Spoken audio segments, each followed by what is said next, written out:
All we have to do is initially strip the coaxial cable, then proceed to strip the positive and negative power cables accordingly.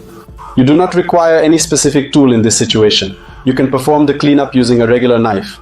Various types of BNC connectors. In this video, I'll demonstrate mounting a BNC connector under a screw.